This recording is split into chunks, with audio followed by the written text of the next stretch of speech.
Christian was saying, just mental errors last Saturday. When you guys crunched the tape defensively, was it just, where were the mental errors coming from, Chris? Or, when you could put your finger on it, where were they really coming from in your mind? Well, they're really pretty much across the board. I don't think there's one position that was immune. So overall, just got to do a better job of recognizing formations, getting lined up, and being assignment sound. Was a lot of what they were doing? Did Toledo throw anything new that maybe the guys didn't see and that didn't recognize much, or just was it any of that? We saw a lot of new things from them. So they hadn't really relied on. They've been a huge screen team in the past. We hardly got any screens from them. A lot more emphasis on the play-action passing game. Obviously, we didn't play the play-action passing game very well at all. So, if we just get our eyes in the right place and read our keys, then we should be able to take that stuff away. We got to get better playing football. It's some of it too. I mean, you guys were able to put the defense in the spring, and it's one thing to do it in scrimmages, but then you're doing it in games, and played two pretty good teams in Texas and Toledo too. Is there maybe some of that too, still that feeling out process too, with new schemes, new verbiage, a couple new coaches? Is there still some of that going on, you think too? Yeah, I don't know. What we ran against Toledo was basically what we've been running against our offense since last spring. We had pretty good success with it. So obviously we expected to play a lot better than we did.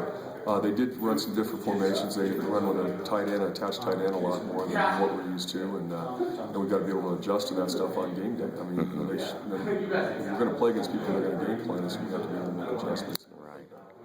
So obviously it's the coach's job to fix those errors. I mean, once you saw them on film, are they easily fixable, or are there some things, that maybe might not be as easy to fix because of maybe some personnel issues, or how would you assess, at least dressing those issues right now? Well, I think, you go back, Toledo's a great football team, and they're going to win a lot of games this year. They were, as I said last week, top 10 in the nation in total offense and scoring offense. So, give them credit, first of all. But beyond that, we just got to keep the ball in front of us. We gave up too many big plays in the passing game, and if we can do that and get some takeaways, then we're going to have a chance to get off the field. The other thing is third downs. We've got to be better on third downs. We have numerous opportunities to get off the field. We just didn't take advantage of it. I know Coach Christian mentioned about forcing the turnovers and only one so far in 2 games. Going to make some adjustments this week in practice, and you've coached a long time, Chris. What needs to maybe change? I mean, I know you practice it. It's not like you guys have never worked on it this year or even in the spring. So what do you think needs to change there and in practice, or adjustments need to be made to maybe get more in that mindset to try to force more turnovers? Well, we do a takeaway drill every day, and I just think the intensity needs to pick up in that drill. And then I think we need to carry that drill over into team situations and be more conscious of going after the football and have chances to get it. Not having Devin Harris now for the rest of the year, that's always a blow when you lose anyone like that.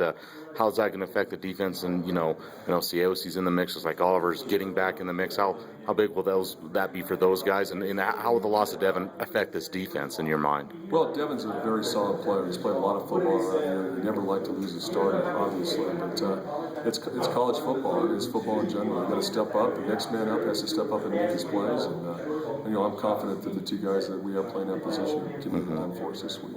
Seeing the kind of the triple option a little bit this week, and I know Wyoming sees that against Air Force every year, but how much in your past as a coach have you faced that a lot, and what kind of challenge does that serve? And do you think that maybe, obviously it'll be a challenge, but to get things righted, does that make this challenge even bigger because it's such an assignment-oriented type offense to defend? Yeah, no question. We've got to be a lot more disciplined with our eyes and technique and fundamentals than we were last week.